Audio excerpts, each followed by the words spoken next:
तो last part में हमने यूना के कजिन और जिए के सगे बड़े भाई योंगहो को देखा, जो एसडब्ल्यू के फॉरेन बिजनेस को हैंडल करता है। उसकी बॉडीगार्ड से उसे एजेंट के बारे में पता चला कि वो एसडब्ल्यू में एक ट्रेनी बॉडीगार्ड है। एसडब्ल्यू को हाई स्कूलर पर डिपेंडेंट देख योंगहो को अच्छा नहीं लगा, लेकिन उसकी बॉडीगार्ड बताती है कि एजेंट काफी स्किल्ड है। उसने एजेंट की पास्ट अचीवमेंट्स बताई। इसके बाद उसने ये भी बताया कि यूना एजेंट को लाइक करती है। योंगहो को ये जानकर अच्छा नहीं लगा और इसके बाद वो यूना से मिलने पहुंच जाता है। यूना उसे अचानक वहां देख सहम गई और सुगजू ने एजेंट को बताया कि योंगहो ही एक ऐसा व्यक्ति है जिससे यूना सबसे ज्यादा डरती है। आगे हम देखते हैं यूना और योंगहो लंच करने आ चुके हैं, लेकिन यूना कुछ भी नहीं खा रही थी। जब योंगहो ने इसका रीजन पूछा तो वो बताती है कि उसके पेट में दर्द है, जिस पर योंगहो ने कहा कि उसे यहाँ आने से पहले अपने पर्सनल डॉक्टर से चेकअप करवा लेना चाहिए था। इसके बाद वो कहता है कि उसने ऐसा सुना लुइस रिसेंटली कोरिया आया था। उसने आगे ये भी कहा कि वो श्योर है लुइस के यहाँ आने का असली गोल उसकी और यूना की एंगेजमेंट की बात को आगे बढ़ाने का था। यूना चौंक गई और उसने योंगहो से पूछा कि वो ये सब कैसे जानता है, जिस पर उसने हंसते हुए जवाब दिया कि वो तो जानेगा ही, क्योंकि असल में ये उसी का ही सजेशन था। यूना को ये जानकर हैरानी हुई, लेकिन योंगहो आगे कहता है कि उसने लुइस को एंगेजमेंट का ऑफर सजेस्ट किया था क्योंकि उसे ऐसा लगा कि उन दोनों के भविष्य के लिए अच्छा रहेगा। मगर यूना सोचने लगी कि उससे बिना पूछे आखिर योंगहो ने ये डिसीजन क्यों लिया। योंगहो आगे बताता है कि उसने तो सोचा था एंगेजमेंट में कोई प्रॉब्लम नहीं होगी, लेकिन उसे अंदाजा भी नहीं था कि लुइस यूना को रिजेक्ट कर देगा। यूना ये सुनकर हैरान रह गई, क्योंकि असल में उसने लुइस का ऑफर रिफ्यूज किया था। मतलब लुइस ने झूठ बोला ताकि यूना किसी प्रॉब्लम में ना फंसे और उसे एंगेजमेंट के लिए फोर्स ना किया जाए। अब योंगहो ने यूना से कहा कि जब ऐसी सिचुएशन क्रिएट हो ही चुकी है तो बेहतर यही होगा कि वो उसके साथ अब्रॉड चले। वहाँ वो अपनी स्टडीज कंटिन्यू कर सकती है और जब तक उसकी पढ़ाई पूरी होगी तब तक वो उसके लिए एक अच्छा लड़का ढूंढ लेगा। योंगहो ने सारी तैयारियां पहले ही कर ली हैं, तो अब बस एक महीने बाद यूना को उसके साथ चलना है। यूना घबरा गई क्योंकि योंगहो दोबारा उसकी लाइफ को कंट्रोल करने की कोशिश कर रहा था, मगर वो डरते डरते कहती है कि वो अब्रॉड नहीं जाना चाहती। ये सुनते ही योंगहो से घूरने लगा और उसने कहा कि आज ऐसा पहली बार हुआ है जब यूना ने उसके डिसीजन से डिसएग्री किया था। उसने सीधे यूना से पूछ लिया कि क्या उसके बिहेवियर में ये चेंजेस उस ट्रेनी बॉडीगार्ड की वजह से हुए हैं। यूना ये सुनकर शॉक्ड हो गई, लेकिन योंगहो ने कहा कि घबराने की जरूरत नहीं है क्योंकि इस एज में ये अट्रैक्शन फील करना नॉर्मल है। और इसके बाद वो सीरियस टोन में कहता है कि ये सब एक लिमिट तक ही सही है। इस रिलेशनशिप का कोई फ्यूचर नहीं है क्योंकि इससे उसे और एजेंट दोनों को ही कोई बेनिफिट नहीं होगा। यूना डर गई क्योंकि असल में योंगहो उसे धमका कर ये समझा रहा था कि अगर उसने उसकी बात नहीं मानी तो इससे एजेंट को फ्यूचर में प्रॉब्लम्स होंगी। तभी जिए वहाँ आ गई और उसने योंगहो से पूछा कि वो अपनी सगी बहन से ज्यादा ध्यान अपनी कजन पर क्यों दे रहा है। इसके बाद उसने यूना से कहा कि वो अपने बड़े भाई से अकेले में बात करना चाहती है क्योंकि वो काफी समय बाद मिले हैं। यूना वहाँ से चली गई। इसके बाद योंगहो ने जिए से पूछा कि वो यहाँ क्यों आई है। जिए ने हंसते हुए जवाब दिया कि वो तो बस उससे मिलने आई थी, लेकिन योंगहो पूछता है कि क्या उसके पास इतना रिलैक्स करने का टाइम है। नए बिजनेसेस की प्रोग्रेस स्लो हो चुकी है और साथ ही में उसने एक ऐसी फैमिली में शादी करने का डिसीजन लिया है जो उनके स्टैंडर्ड की नहीं है। जिए ने कहा कि बिजनेस ग्रो करने में टाइम लगता है और रही बात उसके फियांसे लेफ्टिनेंट कैंग की, तो वो एक अच्छे परिवार से हैं। इसी के साथ वो जब भी अपने फियांसे से मिलती है उसकी नजरों में उनके लिए रिस्पेक्ट और बढ़ जाती है। लेकिन योंगहो सोचने लगा कि केवल उसके कह देने से ये साबित नहीं हो जाता कि वो लेफ्टिनेंट कैंग की फैमिली को लाइक करती है। सच तो ये है कि उसने ये डिसीजन असल में इसीलिए लिया क्योंकि वो ग्रैंडपा का विश्वास जीतना चाहती थी। इधर होटल से बाहर आते ही यूना चौंक गई क्योंकि सुगजू और एजेंट अभी तक उसका वेट कर रहे थे। वो सभी घर के लिए निकल गए, लेकिन सुगजू और एजेंट नोटिस करते हैं कि यूना कुछ उदास है। जब वो होटल के बाहर यूना का वेट कर रहे थे तब सुगजू ने एजेंट को बताया था कि यूना के बचपन से ही योंगहो ने उसकी देखभाल की है, लेकिन उसने कभी भी एक कजन की तरह उसे ट्रीट नहीं किया, बल्कि हर बार उसकी लाइफ को मैनिपुलेट करने की कोशिश की है। जब तक यूना के डैड जीवित थे तब तक सिचुएशन कंट्रोल में थी, लेकिन उनके गुजर जाने के बाद ये मैनिपुलेशन बहुत ज्यादा बढ़ चुका है। यहाँ तक कि यूना जो एक स्टूडेंट एक्सचेंज प्रोग्राम के कारण रिसेंटली अमेरिका गई थी, वो भी योंगहो की वजह से ही हुआ था। जब एजेंट ने इस मैनिपुलेशन का रीजन पूछा तो सुगजू ने बताया कि उसे लगता है शायद योंगहो यूना के कंपनी शेयर्स एक्वायर करना चाहता है। वो शुरू से ही यूना को अपनी साइड करना चाहता था, लेकिन उसके पेरेंट्स की डेथ के बाद से ही वो उसे मैनिपुलेट करने लगा क्योंकि यूना को यूज कर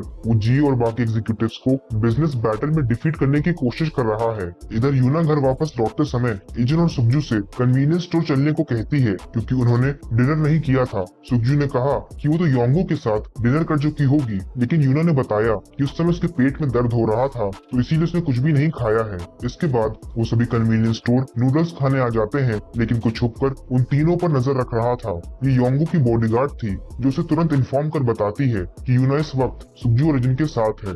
योंगो ने उसे यूना की सराउंडिंग्स को कंटिन्यूअसली ऑब्जर्व करने के ऑर्डर दिए, जिसके बाद वो मुस्कुराते हुए कहता है कि चिड़िया पिंजरा छोड़कर भागने की कोशिश कर रही है, लेकिन वो चुपचाप ऐसा होते नहीं देख सकता क्योंकि वो उस चिड़िया का ओनर है। अगले दिन योंगो की बॉडीगार्ड टीम यूना के पास पहुंच गई और उन्होंने टीम 3 को बताया कि यूना को प्रोटेक्ट करने की ड्यूटी अब से वो करेंगे। टीम 3 के लीडर ने जब इसका रीजन पूछा तो योंगो उसकी बेइज्जती करते हुए कहता है कि उसके रहते यूना की किडनैपिंग हुई क्योंकि अब भी वो खुद को उसे प्रोटेक्ट करने के काबिल समझता है। टीम 3 लीडर ने कहा कि ये गलत है और उन्हें प्रॉपर प्रोसीजर फॉलो करना चाहिए, लेकिन योंगो ने बताया कि वो सेक्रेटरी को ऑलरेडी इन्फॉर्म कर चुका है और बेहतर यही होगा कि काम प्रोफेशनल्स को सौंप दिया जाए, यानी कि उसके बॉडीगार्ड जिन्होंने दुनिया भर के दिग्गज लोगों की सुरक्षा की है। टीम 3 लीडर ने कहा कि वो भी प्रोफेशनल्स हैं, लेकिन योंगो ने पूछा कि क्या एक प्रोफेशनल उस व्यक्ति को किडनैप होने दे सकता है जिसकी सुरक्षा की जिम्मेदारी उसे सौंपी गई हो। तभी यूना ने उन्हें बहस करने से रोका और टीम लीडर से कहा कि उन्हें उसकी चिंता करने की जरूरत नहीं है, तो इसीलिए वो वापस जा सकते हैं। टीम लीडर ना चाहते हुए भी उसके ऑर्डर्स फॉलो करते हैं और यूना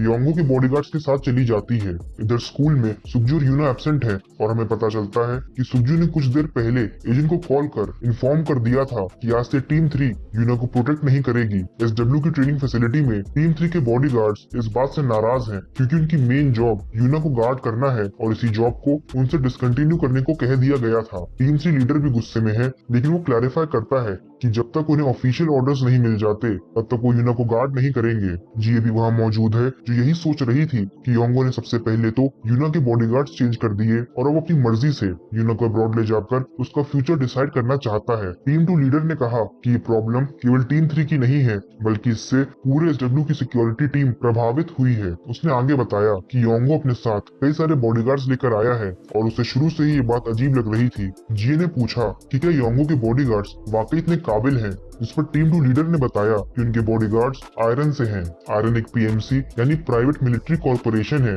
जिनके बॉडीगार्ड्स अपने बेहतरीन स्किल्स की वजह से दुनिया भर में मशहूर हैं। योंगो ने बहुत पहले आयरन से कॉन्ट्रैक्ट साइन किया था और वो तब से ही उनके बॉडीगार्ड्स को हायर करता आया है। इसके बाद जिए ने पूछा कि आयरन और एसडब्ल्यू के बॉडीगार्ड्स में कौन बेहतर है, जिस पर लीडर ने बताया कि डायरेक्ट कंपैरिजन नहीं किया जा सकता क्योंकि आयरन एक पीएमसी है, तो इसीलिए उसके बॉडीगार्ड्स कई फील्ड्स में एक्टिव हैं। डोमेस्टिक सिक्योरिटी में एसडब्ल्यू बेटर है, लेकिन अगर इंटरनेशनल सिक्योरिटी की बात की जाए तो आयरन से किसी का कंपैरिजन नहीं है।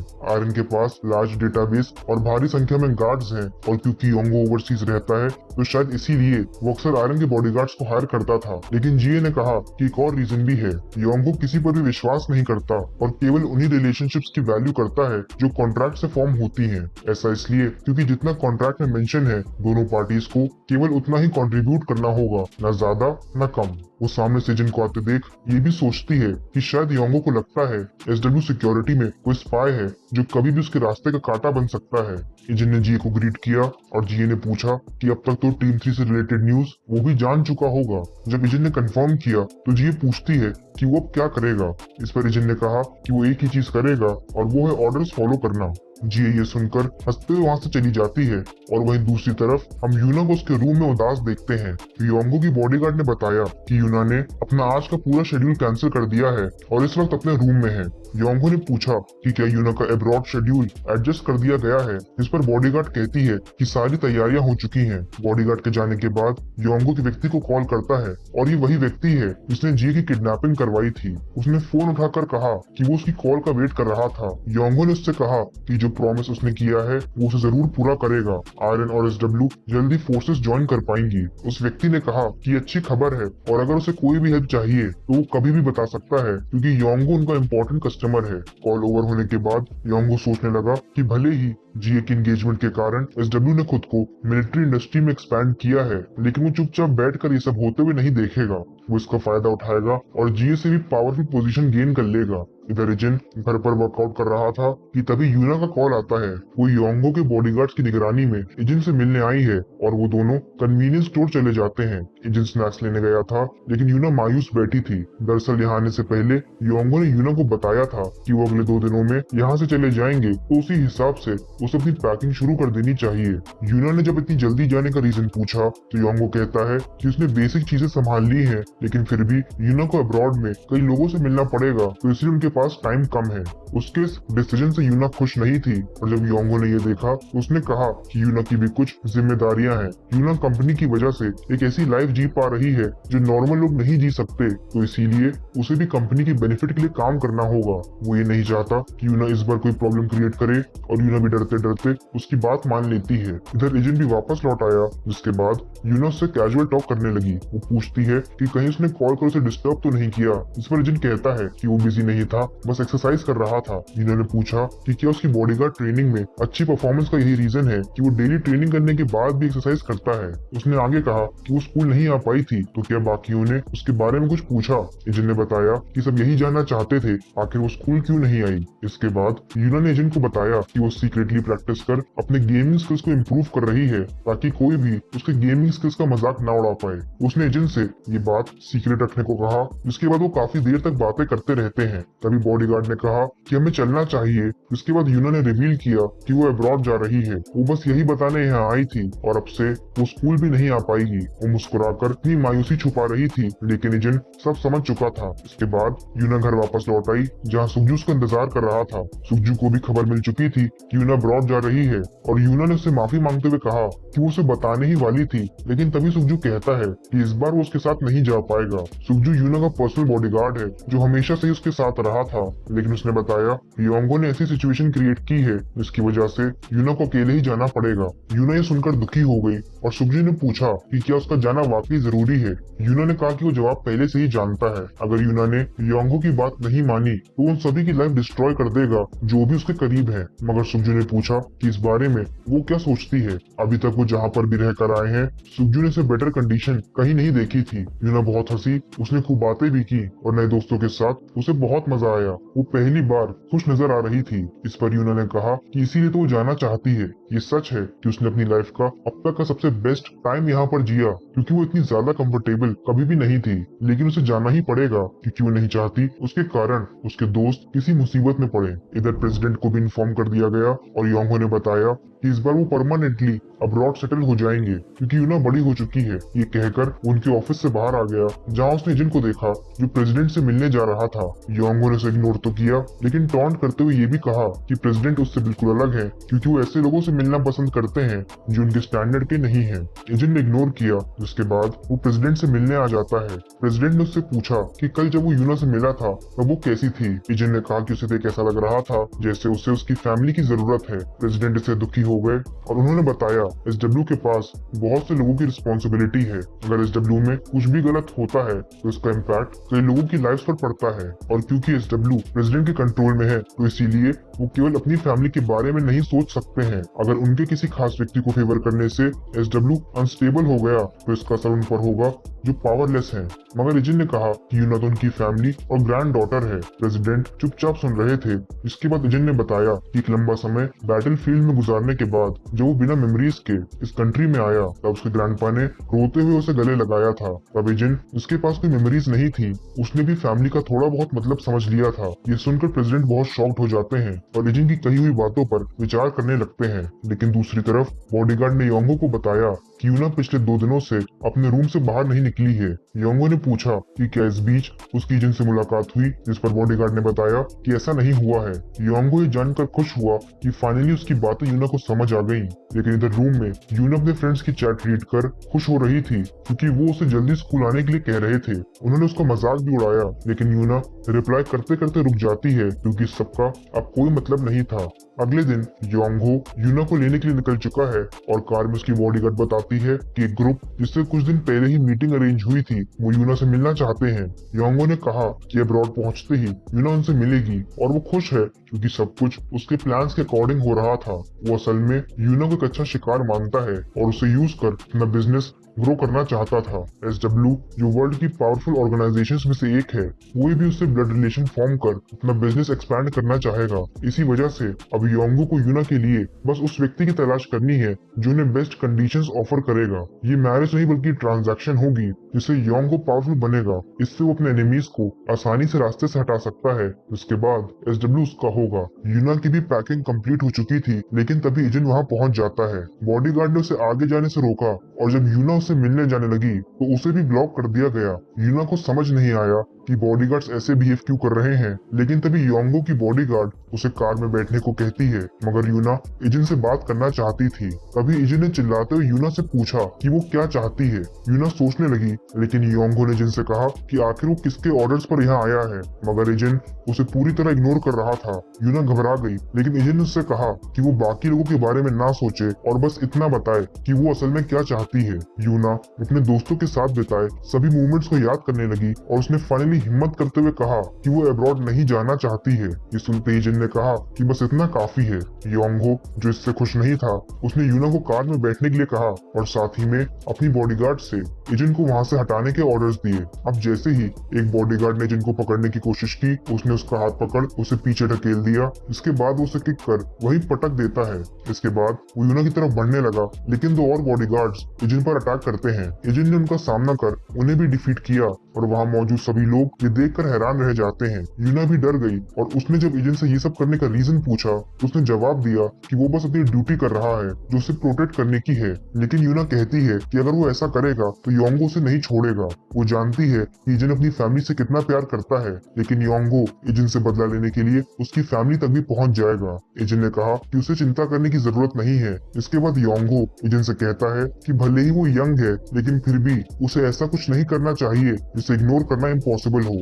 मगर जब एजिन सामने से नहीं हटा तो योंगो के सभी बॉडीगार्ड्स उस पर अटैक करने बढ़ते हैं। मगर आश्चर्य की बात ये है, वो सभी अचानक रुक जाते हैं।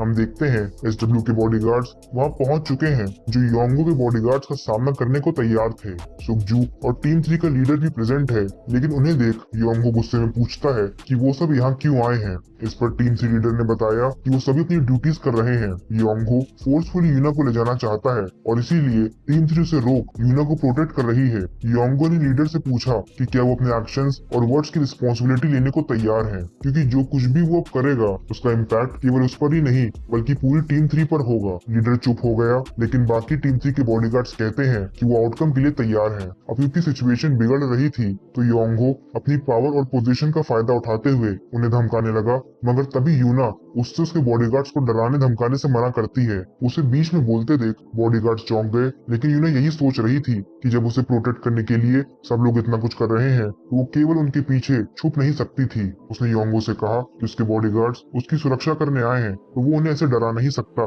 क्योंकि वो उनके साथ खड़ी है। योंगो को गुस्सा तो आ रहा था, लेकिन क्योंकि यूना को ले जाना जरूरी है तो उसने कहा कि वो बॉडीगार्ड्स को कुछ नहीं करेगा, तो इसीलिए उन्हें तुरंत एयरपोर्ट के लिए निकलना चाहिए। इस पर यूना ने जवाब दिया कि वो अब्रॉड नहीं जाएगी। अब योंगो उसे भी डराने लगा, लेकिन तभी एजेंट उसके सामने आकर खड़ा हो जाता है। यूना ने भी हिम्मत कर दोबारा कहा कि वो नहीं जाएगी और साथ ही में वो चाहती है कि योंगो अब से उसकी लाइफ को कंट्रोल ना करे। योंगो सोचने लगा कि जिस यूना के पास कोई पावर या पोजीशन नहीं है, भला वो उसके खिलाफ कैसे जा सकती है। इतना कहकर यूना वहां से जाने लगी, मगर योंगो उस पर चिल्लाने लगता है। तभी जी अपनी बॉडीगार्ड टीम के साथ वहां आ गई और उसने योंगो से पूछा कि वो यूना पर क्यों चिल्ला रहा है। जब वो जाने से इनकार कर चुकी है तो क्या इतनी सी बात उसे समझ नहीं आ रही थी। योंगो ने जी से इस मैटर में इंटरफेयर करने को मना किया, लेकिन वो आगे पूछती है कि क्या यूना बच्ची है जो अपने डिसीजंस लेना नहीं जानती और बिना उसकी मर्जी जाने उसने उसे अब्रॉड ले जाने का डिसीजन कैसे लिया। योंगो जी से पूछता है कि जब आज तक उसने यूना के मैटर में इंटरफेयर नहीं किया तो फिर अचानक ऐसा करने का क्या रीजन है। जी ने बताया कि उसे योंगो का यूना को अपने मतलब के लिए इस्तेमाल करना अच्छा नहीं लगा, क्योंकि यूना उसके असली मोटिव से अनजान थी। योंगो से घूरने लगा और जी ने कहा बिजनेस में उसे डिफीट करने के लिए यूना को इन्वॉल्व करने की जरूरत नहीं है। अभी यूना के पास SW प्रेसिडेंट का कॉल आया और प्रेसिडेंट के इन्वॉल्वमेंट से जी और योंगो दोनों चौंक जाते हैं। प्रेसिडेंट ने यूना से उसकी इच्छा पूछी और उसने उन्हें बताया कि वो यहीं रहना चाहती है। साथ ही में वो बिजनेस मैनेजमेंट से हटकर कुछ अलग करना चाहती थी। उसे पता है वो इतनी स्किल्ड नहीं है कि बिजनेस संभाल सके, तो इसीलिए वो अपने पैशन को ढूंढना चाहती थी। प्रेसिडेंट ने उसकी बात मान ली और कहा कि वो जो चाहे कर सकती है। ये सुनकर यूना रोने लगी और तभी योंगो के पास प्रेसिडेंट का कॉल आता है। उन्होंने उसे साफ शब्दों में समझा दिया कि वो अब से यूना की लाइफ के डिसीजन नहीं लेगा, वो अपने ग्रैंडपा होने का फर्ज निभाएंगे और आज से यूना की जिम्मेदारी वो लेते हैं। योंगो गुस्से में होने के बावजूद भी कुछ नहीं कर पाया, जिसके बाद वो चुपचाप वहां से चला जाता है। इधर यूना जो बहुत खुश थी सुकजू और एजिन से स्कूल चलने के लिए कहती है। वहीं दूसरी तरफ सेक्रेटरी प्रेसिडेंट को देख पूछते हैं कि आज वो इतने थके हुए क्यों लग रहे हैं। इस पर प्रेसिडेंट ने कहा कि जितना उन्होंने सोचा था ग्रैंडपा की जॉब उससे ज्यादा एग्जॉस्टिंग है।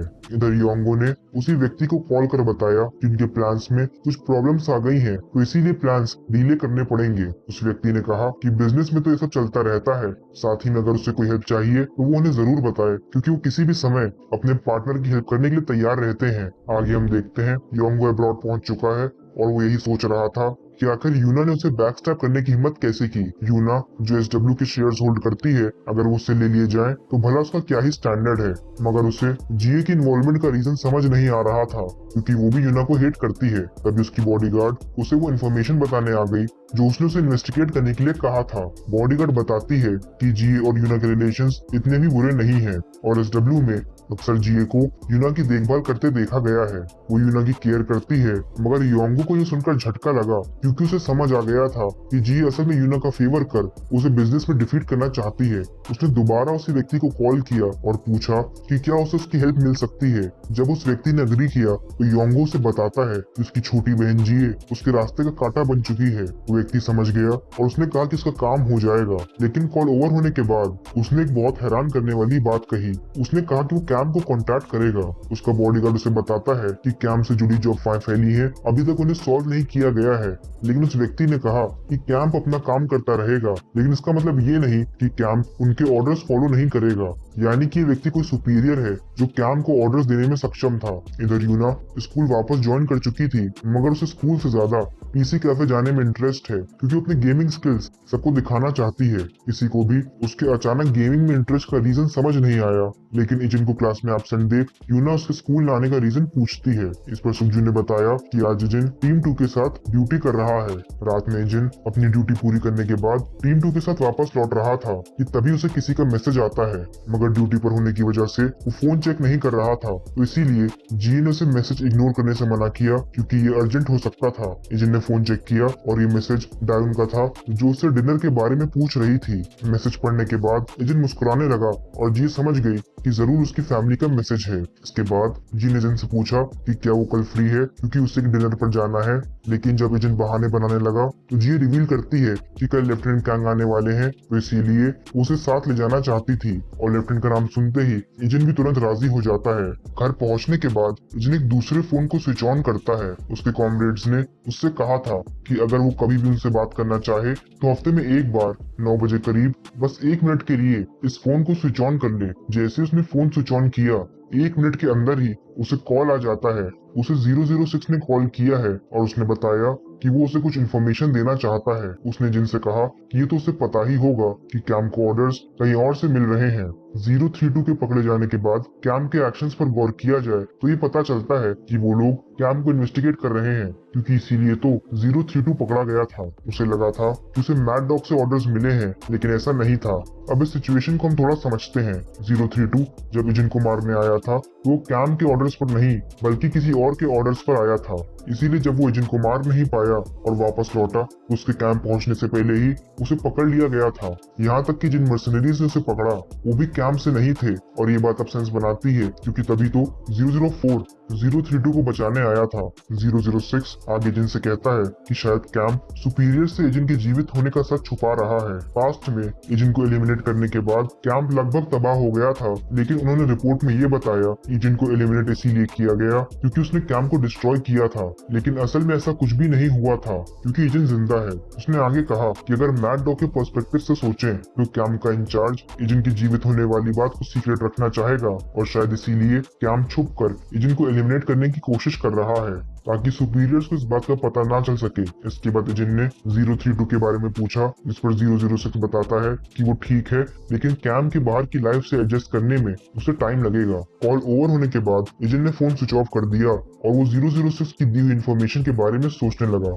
अगली सुबह हम जीए को टीम 2 के साथ देखते हैं, लेकिन कोई दूर से ही उसे ऑब्जर्व कर रहा था। मगर जब उसने जीए के साथ एजेंट को देखा तो वो चौंक गई और उसने कहा 001, मतलब ये लड़की कैंप से है। कार में बैठने से पहले एजेंट उसी लड़की की तरफ देखने लगा, मगर उसे वहाँ कोई भी नजर नहीं आया। एजेंट के जाने के बाद हम देखते हैं कि वो लड़की वहीं छुपी हुई थी और उसे पूरा यकीन था कि उसने अभी जिसे देखा वो और कोई नहीं बल्कि 001 है। इधर दूसरी तरफ कैंप में मैड डॉग के पास एक कॉल आया और उसने पूछा कि 005 क्या मिशन ओवर हो चुका है। मैड डॉग जिससे बात कर रहा था ये वही लड़की थी जिसके बारे में अब हम ये जान चुके हैं कि ये भी एक नंबर्ड मर्सनरी 005 है। उसने बताया कि वो लोकेशन पर पहुंच चुकी है और टारगेट भी कंफर्म कर लिया है। मैड डॉग ने उसके कॉल करने का रीजन पूछा। उस पर 005 ने कहा कि वो कुछ जानना चाहती है। मैड डॉग को यह अजीब लगा क्योंकि आज से पहले कभी भी मिशन के बीच में 005 ने कॉल कर कोई सवाल नहीं पूछा था। तभी 005 ने कहा कि वो 001 की डेथ के बारे में जानना चाहती है। मैड डॉग ने बताया कि जिस एरिया में 001 छुपा था उस पूरे एरिया को एक्सप्लोसिव से उड़ा दिया गया था। 005 ने पूछा कि क्या डेड बॉडी को कंफर्म किया गया था। इस पर मैड डॉग झूठ बोलता है कि उसने कंफर्म किया था, लेकिन उसने कहा कि वो अचानक इस सब के बारे में क्यों बात कर रही है। इस पर 005 कहती है कि 001 को अपने हाथों से ना मार पाने का उसे रिग्रेट है। साथ ही में उसने ये भी सुना कि रिसेंटली 006 और 032 भी मारे गए थे। जब वो ये सोचती है कि नंबर्ड मर्सनरीज कितने कम हो चुके हैं तो उसे गुस्सा आता है क्योंकि ये सब 001 की वजह से हुआ था। मैड डॉग ने उसे अपनी एनर्जी वेस्ट करने से मना करते हुए मिशन पर फोकस करने के लिए कहा, लेकिन कॉल ओवर होते ही वो परेशान हो जाता है। वो सोचने लगा कि 001 के कारण आयरन पहले से ही उन पर शक कर रहा है और अब मर्सनरीज भी उससे जवाब मांग रहे हैं। वो अपने घाव के दर्द को महसूस करते हुए यही सोचता है कि 001 को जल्द से जल्द एलिमिनेट करना होगा। इधर 005 भी समझ गई कि मैड डॉग जरूर कुछ छुपा रहा है, लेकिन उस बात को भी नकार नहीं सकती थी कि आज उसने जिसे देखा वो 001 है, क्योंकि भले ही उसकी लुक्स डिफरेंट हो लेकिन वो लड़का मर्सनरी 001 से काफी सिमिलर था। आगे हम एजेंट और जियो को देखते हैं जो लेफ्टिनेंट कैंग के साथ डिनर करने पहुंच चुके थे। कैंग ने जियो से पूछा कि क्या एजेंट बॉडीगार्ड जॉब से एडजस्ट कर पाया है, जिस पर उसने जवाब दिया कि एडजस्ट नहीं बल्कि वो तो एक्सेल कर रहा है और सभी टीम मेंबर्स उसे बेहद पसंद करते हैं। कैंग ने कहा कि ये तो होना ही था क्योंकि एजेंट केवल लेडीज में ही नहीं बल्कि मेन में भी पॉपुलर है। कैंग को इतना फ्रीली बात करते देख जियो सोचने लगी कि एजेंट के सामने उनकी पर्सनालिटी पूरी तरह चेंज हो जाती है, क्योंकि जब भी वो और जियो साथ होते हैं तो लेफ्टिनेंट कभी भी इतनी बात नहीं कर पाते थे। जियो को याद है कि पास्ट में कैंग ने उससे एजेंट का ध्यान रखने को कहा था। जब जियो ने उनसे पूछा कि वो एजेंट से कैसे मिले तो लेफ्टिनेंट ब्लैंक हो जाते हैं। उन्होंने बताया कि जब वो ओवरसीज गए थे तब उनकी एजेंट ने काफी हेल्प की थी। एजेंट उस वक्त 16 साल का था और उनकी हेल्प करने की वजह से ही एजेंट उनकी स्क्वाड से भी मिल पाया था। जियो समझ गई कि लेफ्टिनेंट झूठ बोल रहे हैं क्योंकि वो ये सब ऐसे बता रहे थे जैसे किसी ने उनसे बुक का चैप्टर रीड करने को कह दिया हो। तभी जियो एक कॉल अटेंड करने बाहर चली जाती है। उसके बाद लेफ्टिनेंट ने एजेंट से पूछा कि उनकी एक्टिंग उसे कैसी लगी। एजेंट कहता है परफेक्ट। जिसके बाद लेफ्टिनेंट ने एजेंट से उसके ग्रैंडपा और डायन के विषय में पूछा। वो आगे कहते हैं कि जब उन्हें पता चला एजेंट ने एसडब्ल्यू में बॉडीगार्ड ट्रेनिंग शुरू की है तो उन्हें काफी हैरानी हुई और वो एजेंट से पूछते हैं कि क्या वो ग्रेजुएट होने के बाद इसे कंटिन्यू करेगा। एजेंट ने बताया कि उसने अभी तक सोचा नहीं है। इस पर लेफ्टिनेंट कहते हैं कि उन्होंने तो बस इसीलिए पूछ लिया क्योंकि जब भी उनकी जियो से मुलाकात होती थी तो वो हमेशा एजेंट की तारीफ किया करती थी। ये अजीब इसलिए है क्योंकि लेफ्टिनेंट ने आज से पहले जियो से किसी के लिए भी कॉम्प्लीमेंट नहीं सुना था। वो दोनों बात कर रहे थे और जियो उन्हें दूर से ऑब्जर्व कर रही थी। उन्हें देख वो सोचने लगी कि शायद एजेंट लेफ्टिनेंट के बहुत करीब है, क्योंकि उसने कभी भी लेफ्टिनेंट को किसी से बात करते वक्त इतना खुश नहीं देखा था। रात में जब एजेंट घर लौट रहा था उसकी नजर भीड़ में खड़ी 005 पर पड़ती है। वो उसे देख अलर्ट तो हो गया, लेकिन क्योंकि अभी तक वो उसकी रियल आइडेंटिटी नहीं जानता था तो इसीलिए वो उसे इग्नोर करते हुए आगे बढ़ने लगता है। मगर तभी 005 ने नाइफ निकाल एजेंट पर अटैक करने की कोशिश की, लेकिन समय रहते वो उसके अटैक को ब्लॉक कर लेता है। 005 ने कहा कि अब जब वो इतना करीब से देख रही है तो उसे कोई डाउट नहीं है 001 अभी तक जीवित है और एजेंट भी समझ गया कि उसके सामने उसकी कॉमरेड 005 है। दूसरी तरफ हम आयरन के लीडर को देखते हैं जिससे योंगहो ने जियो को रास्ते से हटाने के लिए मदद मांगी थी। उसके बॉडीगार्ड ने बताया कि कैंप ने 005 को भेजा है। इस पर लीडर ने कहा कि एक नंबर्ड मर्सनरी को इस मिशन पर भेजना अनएक्सपेक्टेड था। बॉडीगार्ड ने बताया कि कैंप अभी भी शक के दायरे में है तो इसी कारण वो इस काम के लिए अपने बेस्ट मर्सनरी को भेजना चाहते होंगे। लीडर ने कहा कि ये पॉसिबल है क्योंकि कैंप के लिए नंबर्स उनका ट्रम्प कार्ड है। उसने आगे बताया कि नंबर्स एक स्पेशल एक्सपेरिमेंटल यूनिट है जिन्हें आयरन ने ट्रेन किया था। रही बात आयरन की तो वो एक सीक्रेट ऑर्गेनाइजेशन है। आयरन ने 1000 लोगों को इकट्ठा किया और कई सालों की कठिन ट्रेनिंग और डेंजरस रियल बैटल्स को सर्वाइव करने के बाद एक 40 लोगों की यूनिट क्रिएट की गई थी। जब इन लोगों की ट्रेनिंग कंप्लीट हुई और इन्हें रियल मिशंस में भेजा गया, तो भले ही कम समय के लिए, लेकिन जब तक ये यूनिट एक्टिव थी, आयरन ने एक्सपोनेंशियली ग्रो किया और ऐसा प्रॉफिट कमाया जो किसी ने सपने में भी नहीं सोचा था। ये लोग आयरन के लिए बैकग्राउंड में काम किया करते थे और नंबर्स इस यूनिट के लीडर्स थे, मगर नंबर्स की बिट्रेयल के कारण वे नंबर्ड मर्सनरीज अपनी जान गंवा बैठे, जिससे कैम की मिलिट्री स्ट्रेंथ पूरी तरह डिस्ट्रॉय हो गई थी। तब से कैम आयरन के ऑर्डर्स को फॉलो करते हुए नंबर्ड मर्सनरीज को केवल इंडिविजुअल मिशंस पर ही भेजता है। इसी के साथ कैम ने कई और मर्सनरीज भी हायर कर लिए हैं। इधर एजेंट और 005 एक अबैंडन बिल्डिंग में आ चुके हैं और 005 ने कहा कि उसने सोचा नहीं था कि वो अभी तक जिंदा होगा,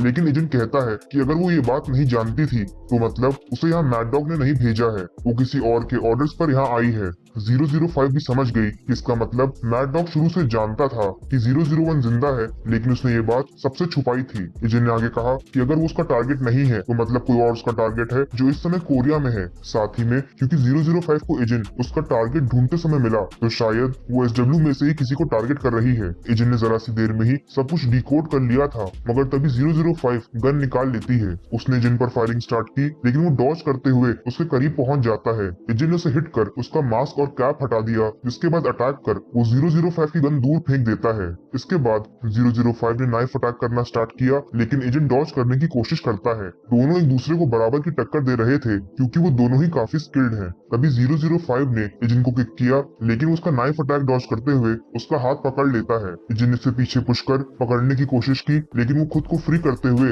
दोबारा एजेंट पर अटैक कर देती है। तभी एजेंट ने 005 को किक किया, लेकिन वो रिवर्स किक कर एजेंट को ही गिरा देती है। मगर जैसे ही उसने दोबारा अटैक करने की कोशिश की, एजेंट ने 005 को फ्लिप कर दिया, जिसके बाद वो बड़ी आसानी से उसके हाथों से नाइफ ले लेता है। एजेंट ने एक फाइनल अटैक किया, लेकिन वो 005 को मार नहीं पाया और उसका हाथ बीच में ही रुक जाता है। 005 उसे घूरने लगी, लेकिन मौके का फायदा उठाते हुए वो उसे किक करती है। वो दोनों दोबारा आमने सामने हैं, लेकिन 005 ने पूछा कि अब वो अपने कलीग्स को मारने में हेजिटेट क्यों कर रहा है। उसने रिवील किया कि 26 नंबर्ड मर्सनरीज एजेंट के हाथों मारे जा चुके हैं, तो फिर अब हेजिटेट करने का क्या ही मतलब बनता है। वो आगे कहती है कि भले ही नंबर्स अपनी मनमर्जी किया करते थे, लेकिन उन सभी ने साथ में वो जानलेवा ट्रेनिंग सर्वाइव की थी और क्योंकि उन्हें एजेंट पर विश्वास था, इसीलिए वो उसे फॉलो करते थे। मगर बदले में उसने क्या किया, अपने लालच में कॉमरेड्स की ही जान ले ली। पर एजेंट कहता है कि उसने कभी भी अपने कलीग्स को जान से नहीं मारा, उसने केवल उन लोगों को रोका था जो कैम के ऑर्डर्स पर उसे मारने आए थे। 005 को पहले तो यकीन नहीं हुआ, लेकिन एजेंट का लुक देख वो आगे पूछती है कि फिर उन कलीग्स को किसने मारा जिन्हें उसने रोका था। एजेंट ने बताया कि उसने उन लोगों को बस इतना ही हर्ट किया था कि उससे फाइट ना कर सके, लेकिन उनकी कंडीशन जानलेवा नहीं थी, बल्कि उसे तो खुद बाद में उनकी डेथ्स के बारे में पता चला था। 005 कहती है कि अगर ये मान भी लिया जाए कि उसने नंबर्स को नहीं मारा है, तब भी वो ये बात झुठला नहीं सकता कि उसने उन्हें बिट्रे किया है। एजेंट आगे बताता है उसकी मेमोरीज धीरे धीरे वापस आने लगी थी और इसीलिए वो कैम के ऑर्डर्स पर इनोसेंट लोगों की जान नहीं ले सकता था। ये सुनकर 005 को हैरानी हुई, लेकिन उसने कहा कि शायद वो सच कह रहा है क्योंकि उसकी आंखें पहले से डिफरेंट हैं और अब तो वो एक अलग ही व्यक्ति लगता है। तभी 005 ने एजेंट पर नाइफ अटैक किया, लेकिन ये एक डायवर्जन था ताकि वो अपनी गन उठा पाए। उसने दोबारा फायरिंग स्टार्ट कर दी और एजेंट बचने के लिए छुप जाता है। 005 वहां से भागने लगी और एजेंट ने उसका पीछा किया, लेकिन जब तक वो बाहर पहुंचा तब तक वो भाग चुकी थी। इसके तुरंत बाद एजेंट ने कॉल कर SW को इन्फॉर्म किया और थोड़ी ही देर में दोनों बॉडीगार्ड टीम्स जी और यूना को प्रोटेक्ट करने के लिए पहुंच जाती हैं। SW में सेक्रेटरी ने प्रेसिडेंट को बताया कि एजेंट के कहने पर सिक्योरिटी गार्ड्स भेजे जा चुके हैं, लेकिन प्रेसिडेंट चिंतित है क्योंकि दोबारा उनकी ग्रैंड डॉटर्स को टारगेट किया जा रहा था। उन्हें अंदाजा तो था कि ऐसा होगा क्योंकि वो वेपन इंडस्ट्री से बिजनेस डीलिंग कर रहे थे, लेकिन इतना जल्दी होगा ये उन्होंने नहीं सोचा था। 005 भी अपने रूम में पहुंच चुकी थी और वो गुस्से में है क्योंकि मैड डॉग ने एजेंट के जीवित होने का सच छुपाया था। वो डायरेक्टली कॉल कर पूछ भी नहीं सकती थी क्योंकि वो मैड डॉग के ऐसा करने का असली रीजन अभी तक नहीं जानती है। साथ ही में वो ये भी सोचने लगी कि अगर 001 सच कह रहा था कि उसने नंबर्स को नहीं मारा, तो फिर आखिर उनकी डेथ के पीछे कौन है। तभी किसी ने उसके डोर पर नॉक किया, जिससे वो अलर्ट हो जाती है। हम देखते हैं कि बाहर कोई डिलीवरी पर्सन है, लेकिन असल में उसके साथ 2 मर्सनरीज भी छुपे हुए थे। जब दरवाजा नहीं खुला तो उन्होंने ड्रिलिंग मशीन से लॉक तोड़ दिया और अंदर घुस आए। जब उन्होंने देखा कि अंदर कोई भी नहीं है, तो वो अलग अलग डायरेक्शन में जाकर इन्वेस्टिगेट करने लगते हैं। तभी उनमें में से एक को 005 ने शूट कर दिया, जिससे बाकी दोनों भी अलर्ट हो जाते हैं। लेकिन तभी 005 उन्हें भी शूट कर देती है। उनमें से जिंदा था तो 005 ने उससे पूछा कि उसे यहाँ किसने भेजा है, लेकिन वो नोटिस करती है कि मर्सनरी इन्फॉर्मेशन शेयर कर रहा है। तभी उसने उसे शूट कर दिया। जिसके बाद वो सोचने लगी कि आखिर इन्हें किसने भेजा होगा, क्योंकि SW ऐसा नहीं कर सकता था। इसके बाद वो रूम से बाहर आ गई, लेकिन तभी उसने देखा कि एक और मर्सनरी वहाँ प्रेजेंट है, जो उसे देखते ही फायरिंग स्टार्ट कर देता है। 005 उससे बचते हुए छुप गई, जिसके बाद वो उसे शूट कर देती है। मगर तभी और भी मर्सनरीज वहाँ पहुंच जाते हैं। अब 005 फंस चुकी थी, क्योंकि उसे मर्सनरीज ने घेर लिया था। उसके पास एस्केप करने का कोई रास्ता नहीं है। लेकिन तभी उसने नोटिस किया कि एक मास्क पहना व्यक्ति वहाँ आ चुका था, जो उन मर्सनरीज पर अटैक करने लगता है। 005 ने भी उसका साथ देते हुए आखिरी मर्सनरी को शूट कर दिया। जब उसने पीछे मुड़कर देखा तो रियलाइज किया कि व्यक्ति और कोई नहीं बल्कि एजेंट है। इधर आयरन ऑर्गेनाइजेशन के लीडर को उनका बॉडीगार्ड बताता है कि जिस मर्सनरी टीम को उन्होंने हायर किया था उनसे कांटेक्ट नहीं हो पा रहा है। लीडर ने कहा कि शर्म की बात है, क्योंकि उन्हें फाइनली नंबर्स की लोकेशन का पता चल चुका था। बॉडीगार्ड ने कहा कि चिंता की बात नहीं है, क्योंकि उसने मर्सनरी टीम से आयरन के कनेक्शंस हाइड कर लिए हैं। लेकिन इस सिचुएशन से हम समझ सकते हैं कि आयरन का लीडर डबल गेम खेल रहा था। उसने पहले तो कैम से कहकर 005 को मिशन पर भेजा, जिसके बाद उस पर अटैक करवाकर उसे मारने की कोशिश की थी। दूसरी तरफ एजेंट 005 एक बिल्डिंग में आ चुके हैं और एजेंट ने उससे पूछा कि उस पर अटैक किसने किया था। उसने बताया कि वो नहीं जानती, लेकिन वो एजेंट से उसकी हेल्प करने का रीजन पूछती है। इसके बाद उसने एजेंट से पूछा कि क्या उसकी सारी मेमोरीज वापस आ चुकी हैं। जब एजेंट ने कंफर्म किया तो 005 कहती है कि रिसेंटली 032 और 006 दोनों सिमिलर टाइम पर ही मारे गए थे। ऐसा सुनने में आया है कि वो दोनों किसी मिशन में मारे गए, लेकिन ये भी पॉसिबल है कि उन्हें उन्हीं मर्सनरीज ने मारा होगा जिन्होंने आज उस पर अटैक किया था। एजेंट जिस बात पर बिना कोई रिएक्शन दिए चुपचाप बैठा था, उसे देख 005 पूछती है कि क्या अब उसे अपने कॉमरेड्स की डेथ से भी कोई फर्क नहीं पड़ता है, वो भी 006 और 032 जो हमेशा उसे फॉलो किया करते थे। क्या उनकी उसके लिए कोई वैल्यू नहीं है? एजेंट ने घबराते हुए कहा कि ऐसा नहीं है। इस पर 005 पूछती है कि कहीं ऐसा तो नहीं कि उसने ही उन दोनों को मारा है। एजेंट ने हैरान होते हुए मना किया, लेकिन वो समझ जाती है कि एजेंट जरूर कुछ छुपा रहा है। तभी उसने पूछा कि क्या वो दोनों अभी भी जिंदा हैं, और एजेंट का फेस देख 005 पूरी सिचुएशन समझ जाती है। उसे यकीन नहीं हुआ कि वो दोनों जीवित हैं, और उसने आगे पूछा कि तब क्या होगा जब उनकी फेक डेथ का सच सामने आएगा। एजेंट ने कहा कि अगर वो सही से छुपेंगे तो उन्हें ढूंढना आसान नहीं होगा। लेकिन 005 परेशान होने लगती है।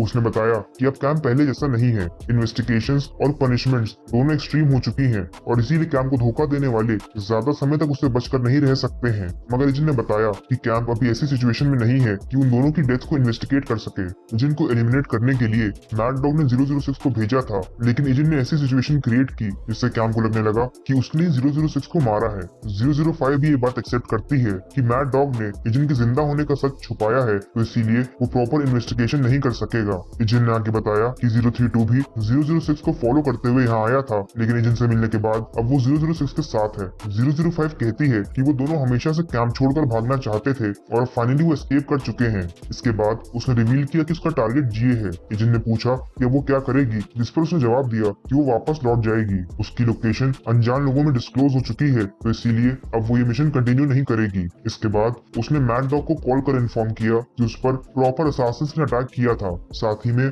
उन्हें उसकी एग्जैक्ट लोकेशन की भी जानकारी थी, जिसके बारे में केवल मैड डॉग को ही पता था। लेकिन वो कहता है कि भला वो अपने ही मर्सनरी पर अटैक क्यों करेगा।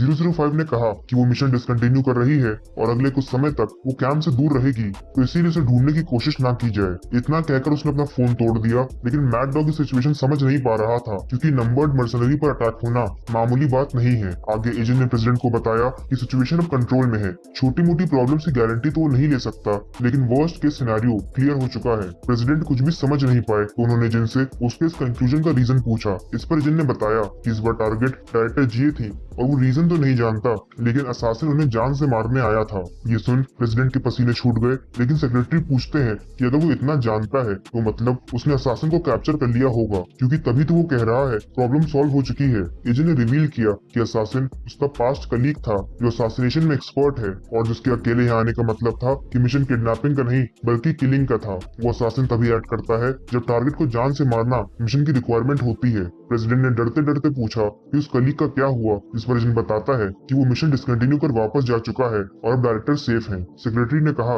कि भले ही उसका कलीग वापस लौट गया हो, लेकिन और लोग भी तो जियो को टारगेट कर सकते हैं। इस पर एजेंट ने कहा कि बाकी लोग उसके कलीग जितने काबिल नहीं होंगे, तो इसीलिए उन्हें ज्यादा खतरा नहीं होगा। प्रेसिडेंट ने कहा कि वो ये तो जानते थे एजेंट एक बेहद स्किल्ड मर्सनरी है, लेकिन शायद मर्सनरी होना केवल उसके पास का एक ही पार्ट है। इसके बाद एजेंट ने बताया कि कोरिया आने से 5 साल पहले तक मर्सनरी ही उसकी आइडेंटिटी थी, लेकिन उससे भी 5 साल पहले की कहानी कुछ और है। वो उन्हें प्लेन क्रैश के बाद की कहानी बताता है और हम फ्लैशबैक में कैंप के ट्रेनीज को देखते हैं जो यही डिस्कस कर रहे थे कि प्लेन क्रैश में इन्वेस्टिगेशन के दौरान उन्हें एक बच्चा मिला जो इस इंसिडेंट का अकेला सर्वाइवर है, लेकिन वो ये नहीं समझ पाए कि उसे कैंप क्यों लाया गया है। अजीब बात ये भी है कि कैंप ने उसकी इंजरीज का ट्रीटमेंट किया था। उन्हें लगने लगा कि शायद वो लड़का भी ट्रेनिंग में पार्टिसिपेट करेगा, मगर वो ये सोचकर चिंतित थे कि क्या वो इस ट्रेनिंग को एंड्योर कर पाएगा, क्योंकि एक्सपीरियंस्ड लोग भी अक्सर इस ट्रेनिंग में जान गंवा देते थे।